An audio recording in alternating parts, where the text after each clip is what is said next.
Hello, আসসালামু আলাইকুম। আশা করি আপনারা সবাই ভালো আছেন।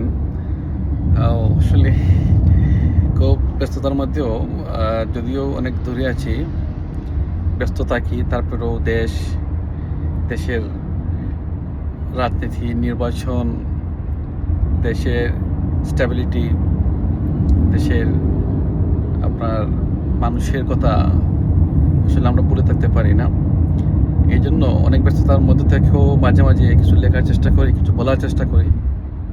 হয়তো আমাদের অনেক লেখা অনেকের পছন্দ হয়, আবার অনেকের পছন্দ হয় না। আমাদের কথাগুলো অনেকের ভালো লাগে, আবার অনেকের ভালোই নাই লাগারই কথা। কারণ কোনো কিছু আসলে সবার ভালো লাগবে, আর আসলে এটা ভালো লাগানো আসলে এটা আসলে কোনো মানুষের পক্ষে সম্ভব না। তারপরেও আমরা লিখে যাই, আমরা বলে যাই, যদি একটু হলেও কোনো মানুষের সমাজের কাজে আসে, এই আশা থেকে আমরা লিখি, বলি বা কিছু করার চেষ্টা করি। আজকে আসলে আমি যে বিষয়টা বলতে চাই, গতকালকে একটা পোস্ট অলরেডি দিয়েছি যে অনেকেই আসলে আবেগে অনেকেই অনেক কিছু বলেন, বাস্তবতা নিরিখে অনেকেই অনেক বিষয় অনুধাবন করতে পারেন না। যেমন নির্বাচন, বাংলাদেশ আজকে ২টা ভাগে বিভক্ত বলতে গেলে।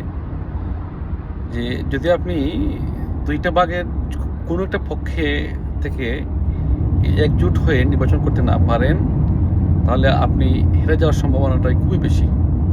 আমি মনে করি যারা ইসলামের পক্ষে বা যারা বাংলাদেশবাদী, বাংলাদেশের পক্ষে যারা পরিবর্তন চায়, যারা মানুষের ভাগ্য সত্যিকারের যে উন্নয়ন চায়, তারা একসাথে যদি জোট করে নির্বাচন করে, তাহলে ইনশাল্লাহ ফলাফল, যে পজিটিভ ফলাফল আসা ইনশাল্লাহ আসবে। এটা আমরা বিশ্বাস করি, বাকি আল্লাহর ইচ্ছা। কিন্তু আমরা যদি নির্বাচনের আগেই আমরা যারা প্রায় একই মন মানসিকতার, আমরা যারা সমাজে ইনসাফ চাই, ইহসান চাই, যারা সমাজে স্থিতিশীলতা চাই, তারা যদি আগেই বাদ হয়ে যায়, তাহলে আমরা আগেই হেরে যাব। নির্বাচনের আগেই আমরা হেরে যাব। প্রিয় ভাইয়েরা আমার, আমি এটাই বারবার বলতে চাচ্ছি যে আসলে আমাদের ঐক্যের কোনো বিকল্প নেই। ঐক্যের কোনো বিকল্প নেই।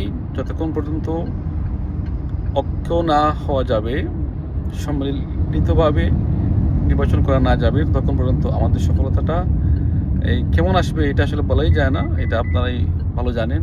আপনারা মাঠে আছেন, ঘাটে আছেন, মানুষের সাথে কথা বলতেছেন।